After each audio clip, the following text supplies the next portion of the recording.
नमस्कार, online classroom मध्ये तुमचे पुन्हा एकदा स्वागत। आज आपण पाहणार आहोत मुद्द्यांच्या आधारे परिच्छेद लेखन। खालील मुद्द्यांच्या आधारे अर्थपूर्ण परिच्छेद तयार करा व त्याला योग्य शीर्षक द्या। मुद्दे आहेत पुढील प्रमाणे।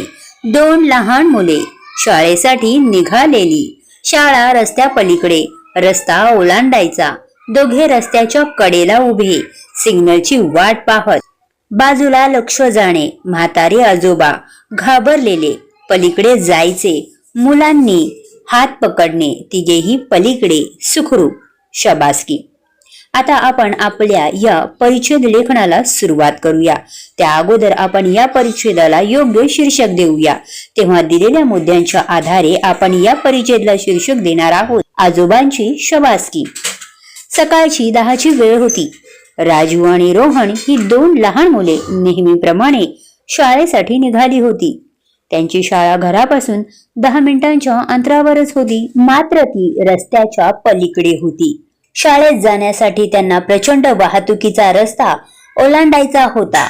दोघेही सवयीप्रमाणे कडेला उभे राहिले आणि सिग्नल कधी लागतोय याची वाट पाहत तेथेच थांबले। त्याचवेळी एक म्हातारे आजोबा रस्ता ओलांडण्याचा प्रयत्न करताना दिसले, परंतु वेगाने येणाऱ्या गाड्या पाहून ते घाबरलेले दिसत होते। राजू व रोहन चटकन त्यांच्या जवळ गेले। चौकशी केल्यावर समजले की त्यांना आपल्या मुलांच्या घरी जायचे होते व त्यांना शहराच्या मोठ्या रस्त्याची सवय नाही। मुलांनी लगेच आजोबांचा हात पकडला व सिग्नल लागल्यावर तिघांनी सुखरूपपणे नीट रस्ता पार केला। आजोबांनी मायेने त्यांची पाठ थोपटावून मुलांना शाबासकी दिली। अशा पद्धतीने तुम्ही दिलेल्या मुद्द्यांच्या आधारे इथे परिच्छेद लेखन लिहू शकता। यालाच आपण पॅराग्राफ रायटिंग असे देखील म्हणतो।